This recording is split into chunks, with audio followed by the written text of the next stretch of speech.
Hello guys! Welcome back sa aking YouTube channel, ang Mercy Sarap Homemade. For today's video guys, ay masaya kong ibabahagi sa inyo ang aking unang sahod dito sa YouTube bilang small YouTuber. Yan. Pero bago po yan, ay magkikwentuhan po muna tayo at ikikwento ko sa inyo kung paano ba ako nagsimulang mag-YouTube. Ayan. At kung paano po ba ako na-monetize dito sa YouTube. Taong 2021, nang magsimula po akong mag-start sa YouTube. Magba-Valentine's po noon. So, February 2021. Yung una ko pong vlog is yung pagbibake ng brownies. Yun. So, bago po yun guys, ay mahilig na po talaga akong mag-my day, magluto-luto, mag-post-post sa Facebook ng aking mga niluluto. Yan, talagang mahilig na po akong mag-my day. Ika nga ay damo na sa Facebook. So, isang araw, nag-message sa akin yung pinsan ko. So, sabi niya, "Insan, bakit hindi mo ilagay sa YouTube yung iyong mga pagluluto? Sayang naman," sabi niya ganon. So, ayun nga, sinunod ko siya, napaisip din kasi ako, sabi ko, sayang nga yung mga videos, yan. Kaysa sa ako ay nagmamay din lang at naglalagay din naman sa Facebook, bakit hindi ko gawan na nga lang ng YouTube channel. So, nagpapasalamat ako sa iyo, Insan. Alam mo na yan kung sino ka. Thank you so much. Ayan, umaani na po tayo ngayon kahit maliit. Yan, natikman na natin ang ating unang sahod dito sa YouTube. So, ayun na nga, February 2021 na magsimula akong mag-upload sa aking YouTube. So, sabi ko sa anak ko, "Anak, gawan mo ako ng YouTube channel." Ayun.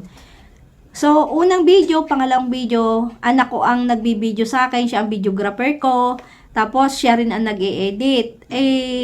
Matrabaho din pala kasi yung mag-edit-edit yan. So, ang ginawa ko, kasi medyo nahihiya na rin ako sa kanyang magpa-edit, magpa-video, ay inaral ko kung paano mag-video-video, mag-edit-edit. Hindi ko rin naman alam mag-edit-edit nun. Ako naman, madaling matuto. Dahil nga, may background ako sa computer, ganyan. So, yun, inaral ko. Kaya, hanggang ngayon, ilang taon na ako lahat ang gumagawa ng mga videos namin. Ako rin nag-e-edit. Yung paggagawa ng thumbnail, yan, ako na rin. So, hindi po naging ganun kadali. Pero, syempre, kakayanin natin gaano pa yan kahirap. Ang requirements po dito sa YouTube ay kailangan maka 1,000 subscriber ka at 4,000 watch hour. Sa loob lang ng isang taon, dapat yun ay mamit mo. Kung may bala kang mamonetize, abay trabahuin mo na bago matapos yung taon para hindi ma-expired yung views at saka yung watch hour. So, hindi naging madali guys para sa akin. Tinarabaho ko yun ng isang taon. So, may time na masipag, may time na tatamad-tamad. Ang nangyari, minsan siyempre tatamad-tamad din dahil siyempre hindi lang naman yan ang ating ginagawa. Sabi nung anak ko, "Ma, napanood nung kaklase ko, ang dami na raw views nung sa spaghetti mo." So, chinek ko, siyempre excited, chinek ko, "Aba, ang dami na nga views." Pagka ganun po na ang daming views, siyempre, nandun yung ating kaligayahan, di ba? So, ayun, tinarabaho ko siya. Yung lahat ng aking mga ginagawa sa pagluluto, yung mga food racket ko, lahat inilalagay ko po dyan. Kasi yung aking mga lutuin, may mga costing na rin. Kung ano yung aking pagbebenta, ilang kilo yung ilalagay sa ganitong bilaw, lahat yun dinidetali ko. Kaya siguro yun din yung isa sa way, kaya may nanonood sa aking mga video. At yun nga, bago dumating yung 1 year ko, kasi February 2022 yung isang taon ko dito sa YouTube, ay January pa lang or before mag-January ay na-monetize na po ako. Nakatanggap ako ng email kay YouTube na i-apply ko na raw ng monetization. At yun nga, ginawa namin, ina-apply na namin ng monetization, and then pati yung sa Google AdSense, nag-apply na rin kami. Yan. Kasi yan naman ay mag-i-email. Yan, ito po. Ganito po yung itsura ng Google AdSense. Yan. Ibig sabihin, partner na kami ni Google. Ayan. Yung siya yung magbibigay ng ads sa akin. So, yung mga videos ko po, nilagyan na yan ng ads sa YouTube. Yan. Ito ay natanggap ko siguro mga 3 to 4 months. Dinala sa akin ng kartero. At lahat po ng namomonetize yan, pinapadalhan po ng ganito. Pag hindi kayo monetize, syempre walang ganito. Yan, tinatago ko po talaga yan, nakatago. So, ayun nga nangyari guys. Nagkaroon na ng ads yung aking mga video. Yan. So, hindi po naging madali talaga sa akin, yung pagsasubscribe.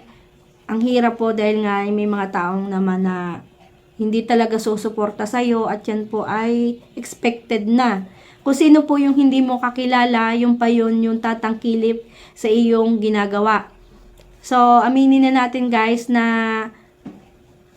ganun nga, mas susuporta pa sa'yo yung mga hindi mo kaano-ano, yung mga hindi mo kaibigan, yan.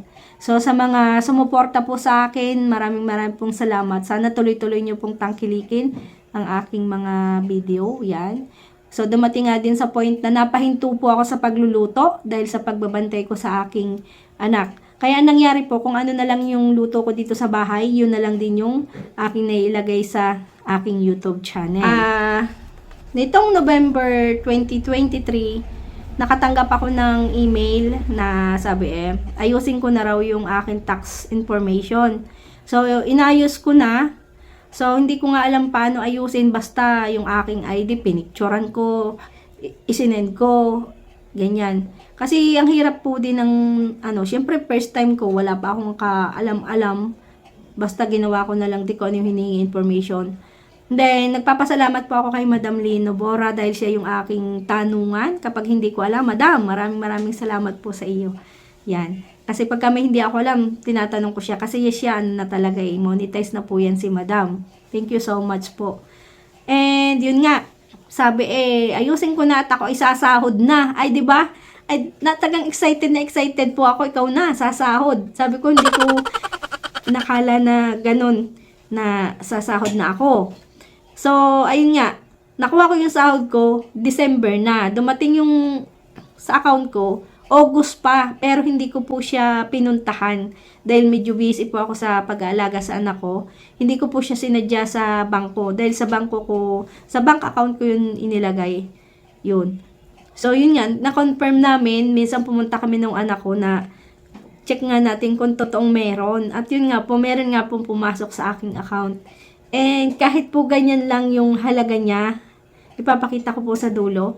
Kahit ganyan po yung halaga niya na hindi naman kalakan, talagang masayang-masaya po ako dahil ang dami pong YouTuber na naghahangad mamonetize ay hindi po talaga mamonetize at proud na proud po ako sa sarili ko dahil kahit yan pa lang yung sahod ko, malaking tulong at nakatulong po talaga sa amin.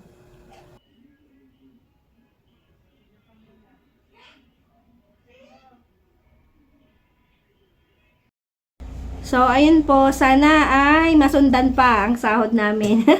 Sana suportahan nyo po ang aming mga video ng aking anak dahil kami po ay nag-reels din po sa Facebook. Ayan, monetize na rin po ako sa Facebook Reels. Sana suportahan nyo din po kung paano yung pagsuporta nyo dito sa akin sa YouTube. Sana po ay sa mga nag-umpisa pa lang po ng pag-YouTube, tiyaga lang po talaga. Alam nyo, nawala na po ako ng gana ba dito sa pag-YouTube. Pero, sabi ko, kahit naman nung simula pa lang hindi po ako umasa sa sahod. Ang inisip ko na lang po noon ay magkaroon ako ng alaala. Balang araw na mawala ako dito sa mundong ibabaw, abay may maiiwan akong alaala sa mga taong nakapanood. Yun na lang po yung inisip ko. Kasi hindi, para sa akin ewan ko lang sa iba. Parang madamot po ako mag-share ng recipe. Pero dahil nga po, sabi ko, alaala ko na lang yun. Ibinigay ko po yung aking mga nalalaman sa aking pagluluto. Bagamat napakaraming mas magagaling magluto, is, yun nga po. Talagang bukal sa aking puso yung aking paglalaan ng oras. Yung lalo sa mga costing, kasi bibihira po kayo makakakita ng video na pati kung ilang kilo, anong size ng bilao, lahat po ay ilalagay, lahat ilalapag. Ika nga ay gagawin mo na lang. So, paano guys? Hanggang dito na lang po ang aking video. Maraming pong salamat. At God bless po sa ating lahat. Thank you for watching. Bye-bye. God bless.